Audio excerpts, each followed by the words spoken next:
Welcome back to another episode of Rock Boys Football.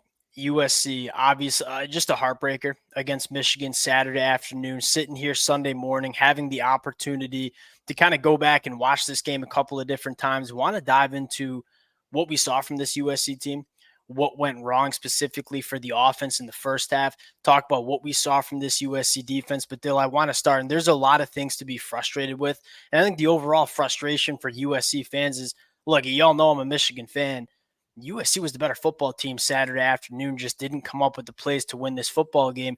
That's where it's frustrating. Like, Michigan clearly could not throw the football, very one-dimensional on offense. USC was the more well-rounded football team, and you don't win the football game. That's the most frustrating. Like, if you're just not as good and you lose, you can kind of live with it. But if you lose a football game when you were better, and Dill, like, as Michigan fans, we kind of remember feeling this way when we lost to TCU in the college football playoffs a couple of years ago. Those are the ones that sting the most. Now, before we get into the negatives, I want to start with this. This USC team feels different. Like, from a culture standpoint, if this was the USC team in 2023 and you go down 14-0 in the big house, I don't think USC gets back in the football game 12 months ago. From a culture standpoint, it is night and day. You have guys like Woody Marks chasing down Kenneth Grant, getting the ball back for your offense. You have guys like Eric Gentry punching the football out. The effort that you see on both sides of the football, it's there. And then you listen to Lincoln Riley and Miller Moss in the press conference taking accountability and say, hey, we know we're a good football team. We know we have a lot of things to get better on. I look at this USC team and say, I kind of believe in this USC team going forward, kind of rebounding from this loss. So I kind of want to start there. Now, before we get into it, just want to say to the USC fans that I can't thank you guys enough for all the support. Many of y'all know I'm a Michigan fan, but Dill, you can speak to this. Like, this USC team, it's certainly growing on me. And I think it's largely because of all the support the USC fans show the boys. So I appreciate you guys more than y'all know. If you guys do enjoy the content, consider subscribing to the channel. Let it fly in the comment section. Ben Session, I know there were some calls by the officiating that certainly didn't go USC's way. So if you want to talk about that, if you want to talk about the defense or offense, let it fly in the comment section. We'll chop it up down there. Dill, let's start on defense. And I think the story was just 3 explosive plays. Like, Michigan had 300 total yards, 150 of them. Half of those yards came on 3 football plays. You go back and watch those plays. One, obviously, in the second half with Kalum Mullings, just you got to tackle. And USC's been so good at bringing ball carriers down, specifically in space. I think that's so frustrating because it hasn't really been a problem for USC throughout the first couple of games. It's a problem in the biggest moment. And then in the first half, it's just, look, linebackers didn't fit the right way. And then on top of that, you had safeties coming down and taking bad angles. Now, that play should only go for 15 yards. Like, look, linebackers aren't going to fit the run perfect every single time. I thought on aggregate they did a very good job fitting the run. But when you do have linebackers missing fits, you got to have your safeties coming down and making plays. They took bad angles, let a 15-yard carry go for 50 or 40 at a touchdown. That was kind of the story of the game. Dill, I think there are some, and I was listening to a few USC podcasts, and I'm kind of interested to hear your take on this, that were frustrated with the defensive coaching staff. I look at it and say, I thought Dan Lynn called a great game. Like, that 5-man front gave Michigan a ton of problems in the run game. It just came down to you just didn't make a few plays. But I thought at the very least, the coaching staff put this USC defense in a lot of good positions to make those plays and win this football game. Yeah, I don't really see what they could have done different because at the end, there wasn't like anything. Michigan did try to go to a couple things, go to a play action, go to a rollout. Everything was covered. They were always like kind of in position. The only play that they kind of felt like out schemed was that reverse. And obviously that only went for like 15 yards. But other than that, that was just Kalum Mullings running really hard or Donovan Edwards finding a gap and just hitting it. It's like, I don't know what you do differently as a defensive coordinator. Again, those big plays certainly hurt, but like you've seen good defense like Ohio State in 2022, Brent Venables' first year at Oklahoma. Like when you take a new scheme over, when you kind of come in, you see some of those big plays get hit, just whether you're a half step too slow, whether you're just slightly out of position, just learning or putting that new scheme in. You see those things happen, and they really, really hurt because obviously that's kind of what happened to Ohio State in 2022 against Michigan. They were very much the better team, just like probably USC was. But I don't know what the coaching staff could have done. Your players just Yeah, like I think it's just frustrating on paper because it's like, oh, this Michigan team is so one-dimensional. Like, what do you 32 passing yards and you give up 27 points? Obviously, 7 of those came on a pick six. I just came down to 3 explosive plays, but on average, like again, I think USC won 90% of the snaps on the defensive side of the football. And the second half adjustments that Dan Lynn made were money. Like Michigan had 3 3-and-outs. They ran 9 plays in the third quarter, had 15 yards total in the second half going into that last drive. Look, USC kind of won the day, just didn't win 3 plays, and that's kind of what cost them in this football game. The more interesting conversation, in my opinion, was this USC offense, specifically in the first half. They just came out just no rhythm, and it's really hard to go on 14-0 in the big house against the defending national champions and win that football game. Dill, the big story was pass protection, right? I want to start with Miller Moss. This kid's such a gamer, and we've been saying it kind of all along.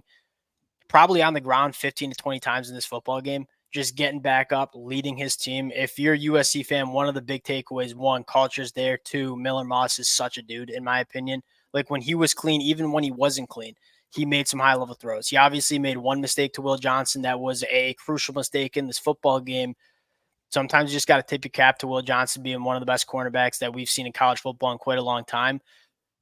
Miller Moss is a dude. My biggest frustration that I think comes into play is it was clear that pass protection was an issue, specifically at the left side with Elijah Page, who they addressed in terms of personnel, just took him out, put Tobias Raymond in at right tackle, moved Mason Murphy over to left, and that helped, obviously. Like USC had put up a lot more points in the second half.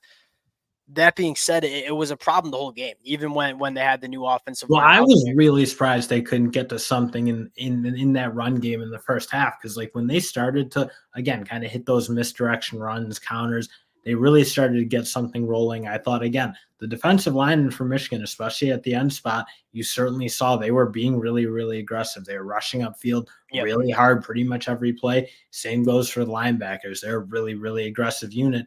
And you saw Texas kind of get some of that stuff to them. I'm a little surprised. That's probably the one thing. If you're going to nitpick at Lincoln Riley, I'm a little surprised they just tried to go to a straight drop back game for that first half of football because, once they started to work some of that run stuff in, their offense really started to click. I think they slowed the pass rush down a little bit because Michigan was forced to address it. That just had to be earlier. And again, you can certainly put some of that on Lincoln Riley, but at the end of the day, when you have left tackle playing the way Elijah Page was playing, it's really, Yes, really sir. hard to call a game around it because he wasn't really given a Yeah, chance. and I just wish I'm totally with you with the misdirection. Like we talked about Texas having a ton of success with some pre-snap motion and some eye candy, getting this hyper aggressive Michigan defense kind of firing in the wrong direction. Was kind of surprised you didn't go to that a little bit more. But then secondly, like there are things to do when you have liability at tackle. And it was clear that USC had a liability there. And I think Elijah Page won. I think he was struggling to hear the snap because there were some plays where he just wasn't getting off the line of scrimmage. And we've seen Michigan have trouble when we go to Happy Valley and play Penn State with tackles getting off and hearing the snap count.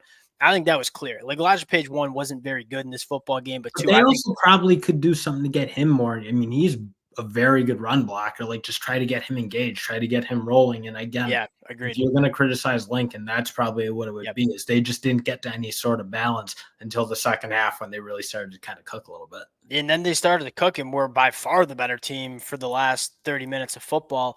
But then there are like other things you can do to help your offensive tackles and pass pro. Like have a tight end there, chip with the tight end, leave a running back in protection. Again, USC when they had clean pockets for Miller Moss were able to push the ball down the field. I thought the wide receivers didn't play a great game. That continues to be a problem. Like USC makes a lot of flashy catches, and you look at these wide receivers and say you're so ultra talented. Look at a guy like Zachariah Branch. Look at a guy like Kyron Hudson. Some of the plays they've made in their careers, you got to be more consistent though. Like yeah, I care much more about consistency and making the plays that you got to make beside as opposed to some of the flashy catches they make. So I think the pass catches didn't necessarily do their job either. Moving the pocket, tight ends chipping, something to help your pass protection, I think was also needed from Lincoln Riley as well. Uh, Going back to the press conference, so I listened to that.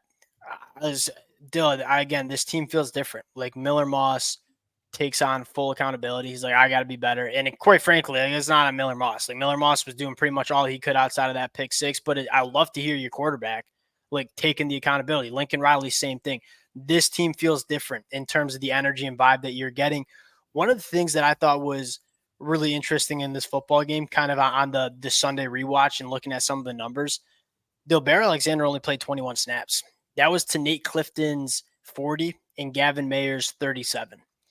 I think it kind of shows to like USC, we don't care about the flash. We care about the guys that are going to consistently do the right things.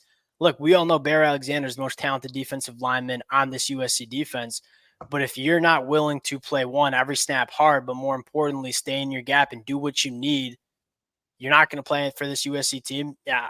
If Bear's not willing to do that, Gavin Mayer and Nate Clifton played their tails off. And I thought that was a big storyline for USC. I mean, those two guys, like their physicality on the inside, like you didn't see that Michigan just running the ball like 5+ yards a carry. I mean, they had to earn every yard they were getting. Obviously, the linebackers I thought had a very big hand in that because they're playing incredible. But I think you're right. I think you are seeing, like, especially on the defensive side of the ball, everybody just kind of, I mean, nobody's like getting out of position trying to make a play. They're being really, really physical. They're tackling for the most part really well. So I'm kind of with, like, the defense does feel like, again, not just in scheme, but just in culture and identity and how they're playing, it does feel a lot different because you simply aren't seeing big mistakes. I mean, even the big plays Michigan was hitting, like, yeah, tackling was a bit of an issue, but I didn't feel like it was like wanton recklessness, if you will. Sometimes you used to see that. And the developments there, like there are guys that were on this USC team last year that didn't play great. They're all of a sudden great. Like Eric Gentry, if the season were to end today, Eric Gentry would be a pick of mine to be an All-American linebacker. Like that's how good he's been throughout the first couple of games of the season. You're seeing guys just get better in this USC defense as well. It's not only the scheme, but it's player development. I think that, again, I'm not trying to like twist it. Like I can totally get why USC fans are very frustrated with this loss, but we're seeing this USC team go in the right direction. I think you're seeing Lincoln Riley mature as a head coach as well. Last thing I want to talk about, and then we'll hop off. You have, in my opinion, the best special teamer. He's an All-American last year, true freshman All-American, Zachariah Branch.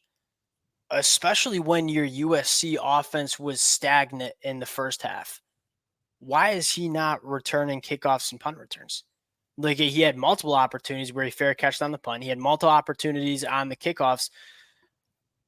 I get it if USC every time they touch the football are going 80 yards and scoring a touchdown. But in the first half, when you just couldn't really get anything going, I don't know if Lincoln Riley's telling him to fair catch it or Zachariah Branch isn't just seeing the field well. He's got to be returning those because you're not giving an opportunity to one of the most electric players in all of college football to impact the game. Yeah, because watching that from the Michigan fan point of view, I was we're holding our breath every time. The end zone, please kick it out of bounds. Like you don't want to see him getting the ball in space because that's where he gets really, really tough to deal with. I'm very much with you. I do not get why they're auto fair catching him on kick returns. You got to get the ball in his hands. You got to let him make plays. I don't think he's like a risk. I don't feel like he's a fumbler or does anything.